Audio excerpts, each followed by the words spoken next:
Last week on the Fantasy Stock Exchange YouTube channel, we broke down our top 15 prospects in the 2025 NFL Draft at the running back position. And what I'm going to be doing here, as you guys have seen probably on the site, we have the FSE running back prospect model. What I'm going to be doing in today's video here as a site exclusive is going through the prospects in the 2025 class and kind of putting them into the model, seeing what kind of comparisons it spits out, seeing how well this class stacks up to last year's class, for example, and seeing generally how excited we need to be about this 2025 running back class, because it is very, very good, as I'm going to get into. So before I get into the nitty gritty of how these guys kind of stack up, I do want to make a couple disclaimers right off the top. Number one, we are talking about players that still have another year or potentially more of college eligibility left. So it's possible that not all of these guys are in the draft, and it's also possible that they improve upon the numbers we're grading them on now. So again, since I don't have a sophomore model or I don't have anything to adjust for the fact that these guys are not draft eligible yet, we kind of need to take these with a grain of salt to some degree, because they could still improve in their final collegiate season. Some of these guys could go back to school. And I did actually make adjustments to the prospects' overall grades to account for the fact that they could still improve in their final season. So their overall FSE grade, which is out of 100%, as you guys have probably seen in the running back and wide receiver prospect models, I adjusted their grade by dividing it by 0.8 over 1, which basically allows them to gain a couple percentage points to account for the fact that they are not draft eligible yet. So I'm essentially grading them on a curve to adjust for the fact that they're sophomores or juniors or whatever the case is. Of course, not all of them will improve this year. It's possible their numbers will get worse. But to me, this seemed like the better of the two solutions as opposed to just grading them like they're juniors, like they're draft eligible. Because it's not really fair to stack up a lot of 19-year-olds versus juniors, seniors, and redshirt seniors that are in the prospect model as draft eligible players. So in most cases, it wasn't a significant difference. It only resulted in like a 3 to 6% bonus, which isn't substantial. And it's also worth noting that I did use their listed heights, their listed weights from their collegiate website, and NFLDraftPuzz.com does actually give projections for 40 times. They're typically pretty conservative, so I use those. So we don't have official testing numbers. We don't have official athletic numbers. We also have one more year of college football. So again, these rankings are subject to change, but it's just to give you guys an idea of how good this class is expected to be, especially if you guys are hardcore dynasty players looking to buy 2025 draft capital and looking for first-round picks to replenish your running back core. This is going to be a good year to do it, because as I discussed in those videos that we did on the channel this week, where we broke down running backs 1 through 8 in our rankings, running backs 9 through 16 in our rankings, this class at running back is way better than it was in 2024. In 2024, to give you guys an idea of the tier prospects that we had one guy who was an RB1 upside prospect, and that was Jonathan Brooks. We had one other guy in Trey Benson who was a RB2 upside prospect. We had no generational prospects. We had no workhorse prospects, which are the top 2 tiers, nor was it very top heavy in general. And it wasn't actually that deep either, because we only had those 2 guys in the top, or the 3rd and 4th tier prospect, RB1 and RB2 upside. And then the rest of the class was like flex plays, and there was only like 5 or 6 names in there too. So this year, we have top-heavy prospects. We have guys that are going to be absolute stars at the next level. We have better depth, more of them at the top, and we also just have better RB1, RB2 upside depth prospects as well. So generational prospects, for those of you guys, because I've never really broken down this model on full video. I did actually do a breakdown when I dropped it, the running back model, breaking down the 2024 class. So if you want more information on how the model works, you can definitely check out that video, and I'll link that one on the site here. Generational prospects have a 100% hit rate for a 20-point per game season in fantasy through their first 3 years. So we're talking, if you get a generational label, you're Saquon Barkley, you're Christian McCaffrey. Those are the only 2 guys that have actually gotten it so far, and Bijan Robinson, who has gotten it but hasn't played 3 years in the NFL, so we don't know if he's going to hit a 20-point per game season yet, but it's a very good chance that he's going to have one this year because of the Kirk Cousins signing and all that kind of stuff. So basically, what we do know is that all 3 of these guys have peaked as the RB1 in Dynasty. So we know that if you get a generational label, you're probably very, very well set up to be a great running back in Dynasty. And we do actually have one that is setting up to potentially be a generational running back prospect in Ashton Jeanty, running back from Boise State. Right now, his NFL mock draft database, which is just a collection of mock drafts around the industry.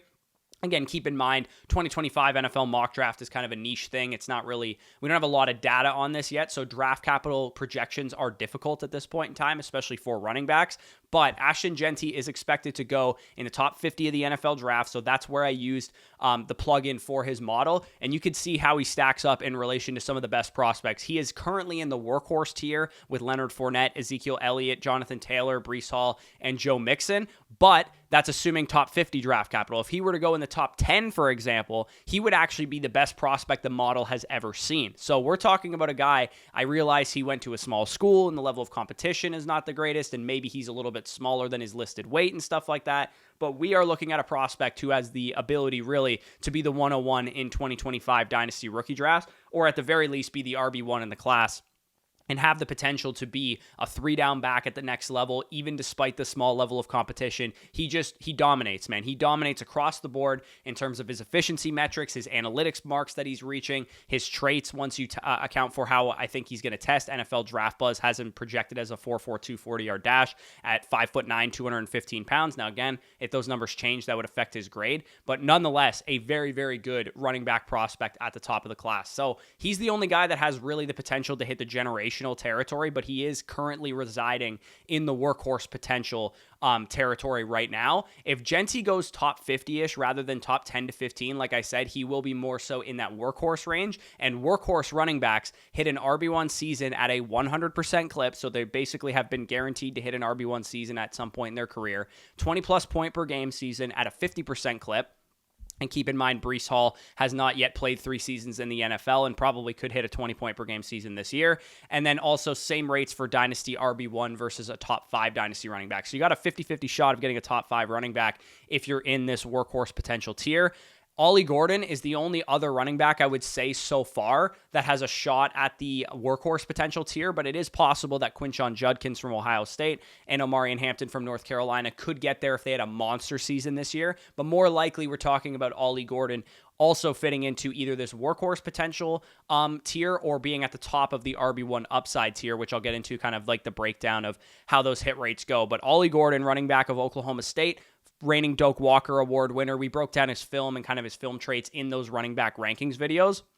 But Ollie Gordon on paper lines up with a very, very strong analytical profile. I mean, you don't have 1,700 yards and 20-plus total touchdowns and 50 targets and have good size and good speed and all that kind of stuff and not pop in a prospect model. It looks like he kind of is reminiscent of like a slender Najee Harris or maybe kind of a Javonte Williams type of running back prospect, a Travis Etienne type of running back prospect where he hits the marks for analytics, he hits the marks for final traits, and of course we'll have to see how he tests and that kind of thing. NFL Mock Database currently has him as like a first, second round turn pick. They have him at 33 overall. So we're talking about a guy probably going off the board in the early second round, which aligns with kind of how the NFL views the running back position as well. So if Ollie Gordon goes, top of the second round, we have an RB1 upside prospect. But if he does slide his way into round 1, we're talking about a guy who has workhorse upside in terms of his prospect here, and he would be more so in that Joe Mixon range, in that Jonathan Taylor range, in that Breece Hall range. So very, very good RB2 for me in the draft this coming year. And even if he slipped to round 3, he's still in very good company of Dalvin Cook, Derrick Henry, and Alvin Kamara. And like I said, that RB1 upside tier that he currently resides in, and that's the tier that Jonathan Brooks was in this year, although he was way further down within the tier, 64% chance that those guys hit an RB1 season. 80% chance that they peak as an RB1 in Dynasty. So Ollie Gordon in very good company so far. And again, keep in mind he was like basically a first-year full-time starter last year, still has another year of college football to improve, to get better, and to have better numbers going into his draft-eligible season. Quinshon Judkins, running back formerly of Ole Miss, now of Ohio State, joining the backfield there with Travion Henderson. He is expected to be the highest drafted running back according to NFL Mock Database right now. His ADP in mock drafts is 23rd overall, so they're actually expecting him to go in round 1. It looks like the NFL community is consensus-wise saying that he is the RB1 in this class, although I actually have him ranked RB3 as I'm kind of going through here. But he kind of stacks up really well with guys like Najee Harris, Kenneth Walker, Dalvin Cook, Derrick Henry, and Alvin Kamara, assuming he does go in round 1. If he slipped to kind of top 50, he wouldn't really slide very much in the rankings at all because it would only affect his grade by like a percentage point or two. So he would still be in the same range because as we've seen hit rates of the running back position, there's not a huge difference between a late first round pick and an early second round pick as we've seen over the past couple of years. Think about Breece Halls, Jonathan Taylors, and those type of guys. The guys that end up going in the early second round are usually just as much likely to be workhorses as guys who go in the late first round. So yeah, Quinshon Judkins, also a very strong running back prospect, of course, had a monster freshman season. A little bit down efficiency-wise this past year at Ole Miss, transfers to Ohio State, and I'm sure that efficiency is going to be way, way higher this year, and he has a chance to really climb up the board. Like I said, not a terrible shot to get into the workhorse tier, but probably more likely in this RB1 upside tier. Amarian Hampton, the next guy that we're going to talk about here, currently my RB4 in the class, also a player that I just selected with a late second round pick in our Devi startup as well, because I believe a lot in Amarian Hampton. 6 foot, 220 pounds, running back for the University of North Carolina, just played with Drake May this past year, of course. That's going to be a concern for him, I would say, too, is that he loses his quarterback. How does he continue to be the guy in that offense? Because that's what he's going to need to be without Drake May there. His range of outcomes also very similar to Quinshon Judkins in terms of where he ranks, just ahead of Jonathan Brooks this past year, just behind Alvin Kamara, Derrick Henry, and Dalvin Cook, and guys of that nature. His projected ADP is also an early second-round pick, 42nd overall, according to NFL Mock Draft Database. So again, we're looking at 4 running back prospects who would have been RB1 in 2024, with Amarian Hampton basically by the skin of his teeth just beating out Jonathan Brooks. But again, keep in mind, he was a sophomore this year, and he could still get better, could still be, like, we didn't even know who Jonathan Brooks was, for example, until his junior season when he got to take over the backfield. So with Amarian Hampton, the size, the speed, the athleticism, all estimated, it's very possible he tests better than his, like, 4.44 or whatever he was estimated to have. I think he could be faster than that. So definitely an exciting running back prospect. Again, Jonathan Brooks would have slotted in if you're keeping tab of what 2024 prospects would stack up to the 2025 class. This is where Jonathan Brooks would settle in at RB5. And then after him, you have Travion Henderson, also a running back of Ohio State, now joining a backfield with Quinshon Judkins, who transfers in. Henderson could have came out last year, so his prospect profile, more so than the other guys who were true sophomores, is a little bit more complete, I would say, a little bit less room for increasing his grade because he actually is heading into his senior season. But as we know with Travion Henderson, he's been banged up his sophomore and junior years at Ohio State. Outside of that great freshman year in 2021, we still have a lot of meat left on the bone for him to stay healthy, be productive, and show the NFL that he can be potentially a top 50 NFL draft pick, which is currently where his ADP is on NFL Mock Draft Database. He currently stacks up as a very similar prospect to some of the 2020 prospects that we saw, DeAndre Swift, Cam Akers, and Antonio Gibson. I think play style-wise, he looks a lot like DeAndre Swift in terms of how he runs the football, the speed that he has, the explosive ability, some of the mental lapses in terms of running in between the tackles. So Travion Henderson, a guy that, again, RB5 is how he stacks up in this class, still within that RB1 upside tier. And again, we only had one prospect in 2024 within this tier, and Henderson as RB5 in this class is within that tier. So if you're taking anything away from this video so far, it's that if you need running backs in 2025, you better stock up on first and second round picks. If you're building out a productive struggle right now and you have 3 great quarterbacks or 2 really good foundational quarterbacks, a bunch of wide receiver talent, a couple good tight ends, and you're loaded up with 3 or 4 first round picks in 2025, you're going to be in a very good position to just plug in some rookie running backs and be off to the races, because not only are these guys expected to go high in the draft, everybody that I've talked about so far has an ADP inside the top 50 overall NFL Mock Draft Database spots. They also have the chance to come in right away and be workhorses for your team, because all of them are above, 215 pounds, 5'10" to 6 feet tall. So all of them can carry a workload. All of them have receiving upside as well. So I would feel very, very good if I was rostering any of these guys in Devi, as well as if you have a lot of 2025 first rounders and need running backs. So the next guy that kind of pops as like a dynasty or a Devi darling, who's not being highly thought of by the NFL currently, is Jaden Ott, running back from Cal. He actually stacks up as the 6th best prospect according to the running back model. And these aren't actually my overall running back rankings. These are just how the model spits them out. We broke them down, obviously, in those running backs 1 to 8 and running backs 9 to 16 videos, if you guys want to check those out. But Jaden Ott basically stacks up as an analytics darling. You can see he's right on that fringe of RB1 upside prospect and RB2 upside prospect, with the assumption that he goes top 100 in the NFL draft, which again is 85 spots higher than he's currently being mocked right now. But again, 2025 NFL mock drafts, how many people are doing like 7 rounders? Probably not a whole lot. First and second rounds are probably what you're seeing for the most part. But regardless, Jaden Ott, with another good season at Cal, and also with the NFL maybe starting to pay attention to him, he has a chance to really climb up these rankings and solidify himself as potentially the 6th running back prospect in this class, with the running back 1 upside tier or better. If he gets top 75 draft capital, he would slide up right into that range where Omarion Hampton is, right ahead of Jonathan Brooks as well. So with Jaden Ott, a guy that if he gets the draft capital, second, third round pick, looks like he has a lot of receiving upside, looks like he was the workhorse for California. And it looks like he has good traits. I think he probably is pound for pound the fastest running back in the class too. Him and Travion Henderson probably both threats to run in the mid 4.3s at the running back position. The only thing that I worry about with Jaden Ott really is size, because he looks a little bit long and lean. He might be like 6 foot, 200 pounds or 205 pounds. So Jaden Ott also an interesting prospect with a lot of receiving capabilities as well. But if he does slide to day 3 and he goes 185th overall like he's projected to right now, he's more so in the Trey Benson area of this draft class. But again, we're still talking about a guy who was RB2 or RB1, depending on who you asked, in this draft class in 2024, and we're talking about RB6 in the model with day 3 draft capital, I might add, with Jaden Ott. So then we have this like massive cluster. So those are like the guys that really have a chance to be RB1 upside prospects or better.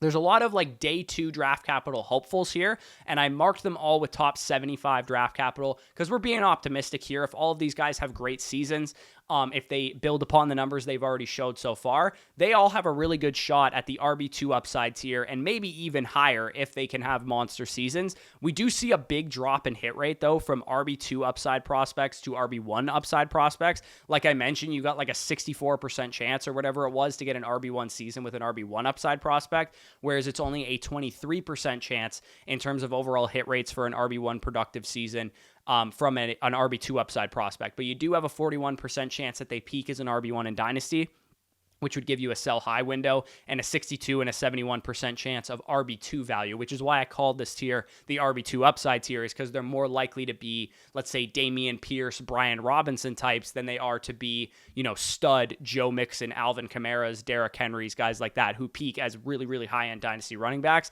It's more likely we're talking about guys that could become sell highs in dynasty or could just be solid production pieces. So like I said, big cluster. Jonah Coleman, running back now of the University of Washington, formerly of Arizona. Raheem Sanders, running back formerly of Arkansas, now transfers over to South Carolina.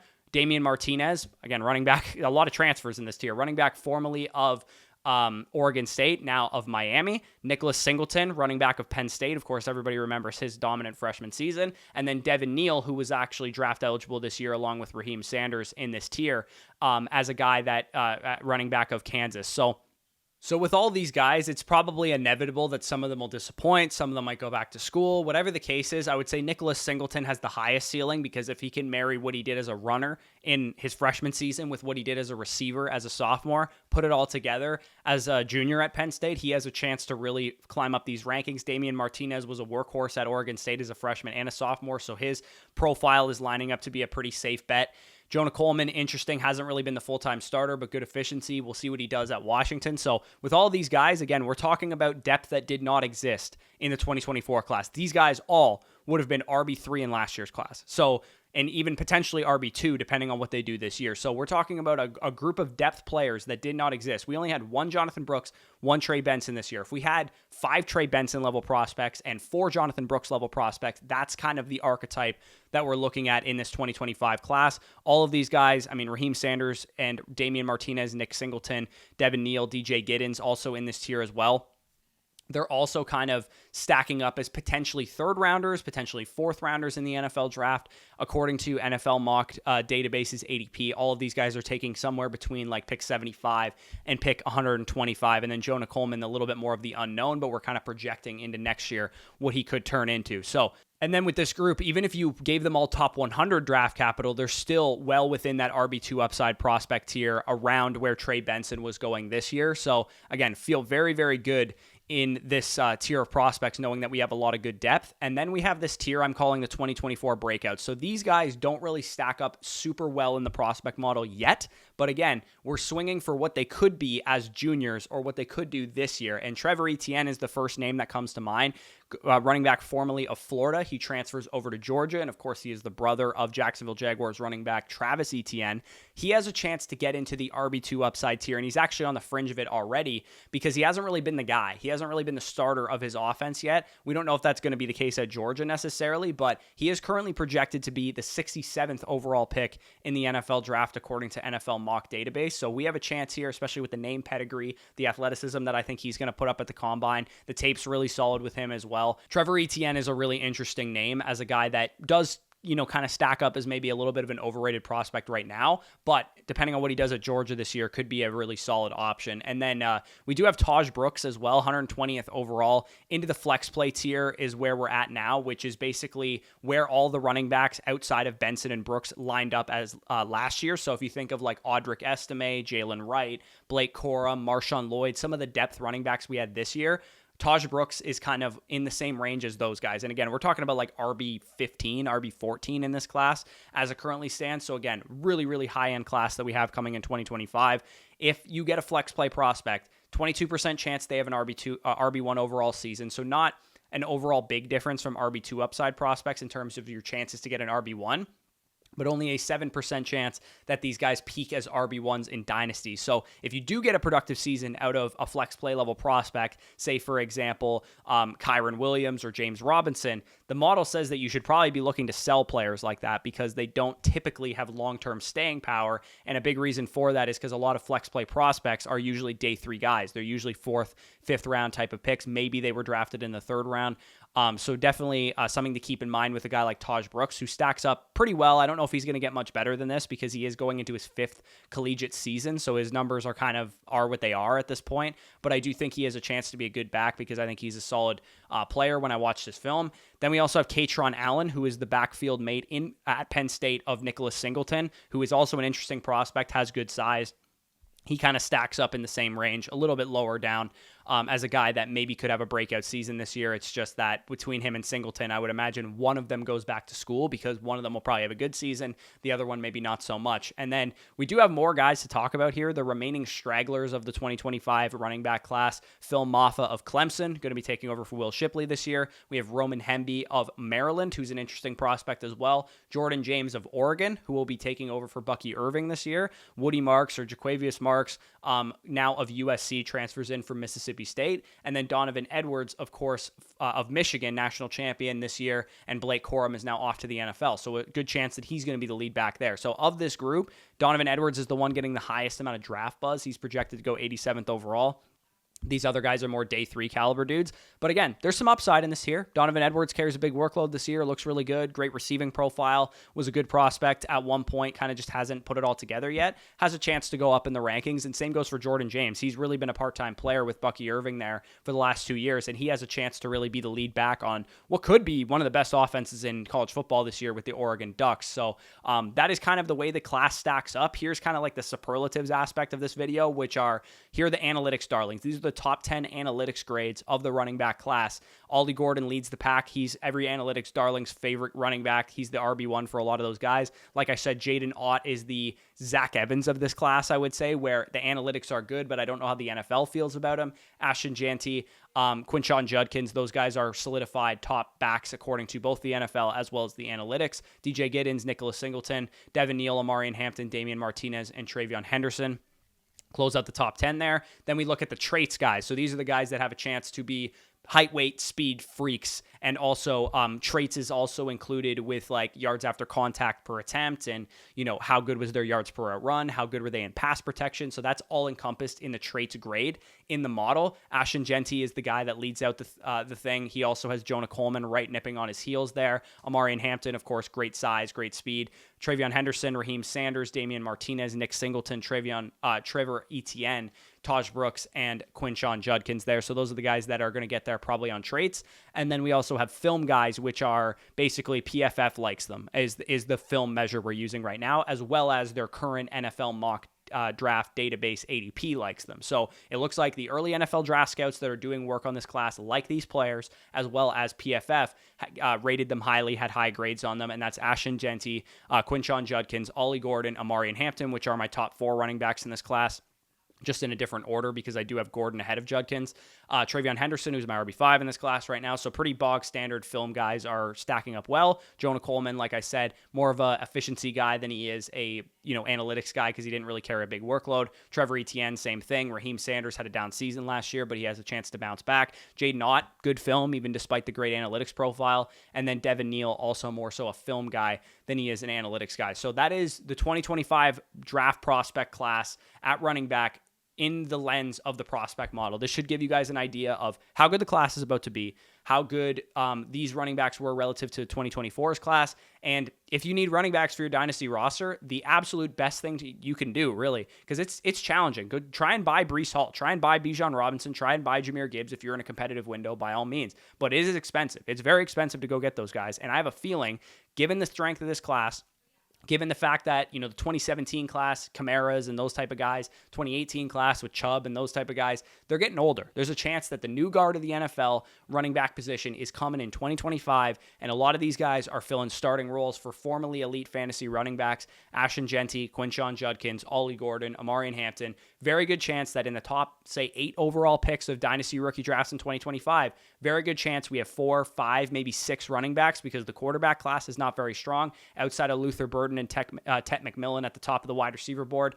There's not a huge, depth of wide receivers in this class that we feel great about. There's not a Brock Bowers at tight end in this class that we feel great about. So again, if we're talking first round of rookie drafts next year, very good chance 6, 8 players at the running back position make that first round because that is the strength of the 2025 class. So if you're rebuilding right now, align your roster in a way that you can collect picks in 2025 to fill out your running back position and build the rest of your team right now out of a startup or during the season at wide receiver, at quarterback, and at tight end, because it's going to be more challenging to get those players at those positions in the 2025 rookie class outside of those top 2 receivers, and maybe like a Carson Beck or somebody like that at quarterback emerges as the clear number 1 guy. For the most part, we're looking pretty solid at the running back position here. So again, if you enjoyed, leave me any feedback. Feel free to DM me on Twitter, Discord, whatever. And I will do this for the wide receiver class as well. We still have to watch all the wide receivers and rank all the wide receivers. So that'll probably be about 2 weeks away. I haven't actually even loaded the wide receivers into the wide receiver model yet.